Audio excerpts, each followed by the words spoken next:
right. So, today we're diving into something a little different, kind of unexpected. We're going deep, like really deep, with a former gangster from Liverpool, this guy Darren.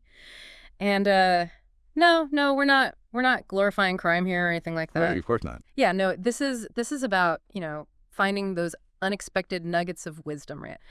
And trust me, this guy, he's on YouTube on this channel called Scouse Sit Off, and let me tell you, he drops some serious truth bombs about addiction, family, like deep stuff about Yeah. personal growth. And it really makes you think. What's so fascinating is, he's not running from his past, not at all, but he's also incredibly honest about where he's at now. And he's clearly chosen to, really confront some seriously difficult, challenging stuff head on, which is, I don't know, kind of admirable in a way. Yeah, and he's seen a lot, right? Done a lot. Yeah. And now he's just laying it all out there. And one of the things that really struck me, jumped out at me, was how he talks about stress, pressure. He's a big believer in facing those challenges, head on, not just trying to bury them or numb them, which, let's be real, we've all been tempted to do at some point, right? Oh, absolutely. Yeah. It's so easy to fall into those avoidance traps. It's like our default setting sometimes. Oh. I think Guy's experience, though, it really it highlights that. It throws it into sharp relief. Yeah, and he doesn't sugarcoat it either. He's like, the only way you start coming away from your substances when you start loving yourself again. And I don't know, maybe you've heard that before, but coming from him, Yeah. it just hits different. It's powerful because it cuts right to the chase. Addiction often comes from this place of, really deep down, low self-worth. Oh, interesting. And it's using those substances to try to, I don't know, cope, paper over those really difficult emotions, try to numb the pain Yeah. of just not feeling good enough. Yeah, it's not even, and it's not even about just quitting the drugs, the alcohol, whatever it is. It's Yeah. about, like you said, addressing that need for self-love. It's kind of beautiful in a way, Yeah. seeing that brotherly love. But it gets really, really fast. Yeah. Because, he doesn't shy away from tough love either. He talks about how, addicts, they can feel unloved even when their families, everyone around them is desperate to help. Right. And it really makes you think about that line between support and enabling, Yeah, it's heartbreaking, but it's true. Families, they can get so caught up in trying to protect their loved one, trying to protect them from hitting that rock bottom, that they actually end up cushioning the fall.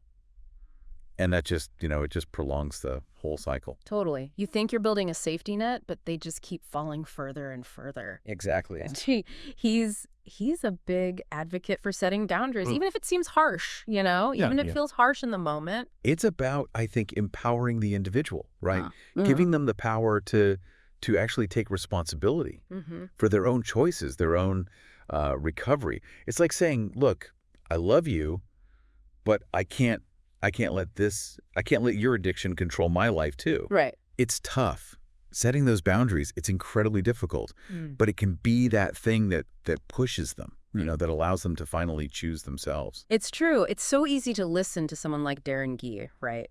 With his past, with everything he's been through, and think, well, that's his story. But the thing is, this stuff, it's universal, isn't it? Oh, absolutely. Addiction, self-love, family dynamics. It's like, we all deal with this, even if it looks different in our own lives. 100%. And I think what makes his story so powerful, so compelling, is that he's speaking from this place of, of lived experience.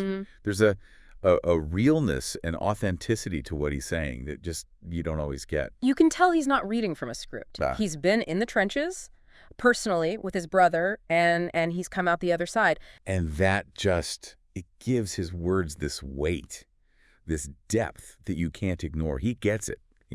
He understands the pull, the allure of addiction, but he also understands how grueling, how agonizing that journey to recovery is. And he's honest about both. What about his approach, with his brother? What really resonated with you? Was there anything, I don't know, you would have done differently, or maybe something you wish more people understood about these situations, about navigating these really tricky waters? I think what really struck me was that recognition that he couldn't force his brother to change. Couldn't guilt him into it, shame him into it, love him into it. Right. All he could do was be there, offer that support, create a space where his brother felt safe enough to face his own demons. Yeah. And I think that's huge. It's a lesson, a powerful lesson for anyone who's ever loved someone who's struggled with addiction. It's that saying, right? You can lead a horse to water. Exactly. Yeah. Ultimately, they have to make that choice. Hmm. But how we show up, how we as loved ones show up during that process, that's what matters. That can make all the difference. And it's Yeah. not easy. It's about offering support without enabling. It's about holding them accountable, but with love, with compassion. It's a delicate dance, for sure. It's about, like you said, meeting them where they're at, right? Yeah, exactly. It's about Mhm. recognizing that they have the power, the agency to make their own choices, even when those choices, well, even when they've been, hurtful or harmful. It's tough, but it's true. So we're getting to the end of this deep dive, and I gotta say, this one really got me thinking. It's not every day you get these kind of life lessons from, well, a former gangster on YouTube. It's funny how that happens, though, how sometimes that wisdom, those insights, they come from the most unexpected places. Right. Like you'd never think, no, it's like you said, the only way you start coming away from your substances is when you start loving yourself again. Man, that's a message I think we could all use a little more of these days. 100%. It's foundational, isn't it? That self-love. It's like the bedrock for everything else. It's when we can accept ourselves, have compassion for ourselves, you Yeah. know? That's where the real healing, the growth, the positive change, that's where it all begins. That's a good place to leave it, I think. So, to everyone listening, as you go about your day, maybe this deep dive will spark a thought or two. Think about it. What unexpected sources of wisdom have you come across in your life? And how can you take that message of self-love, that idea of facing your challenges head on, how can you bring that into your own journey? You might be surprised by what you find.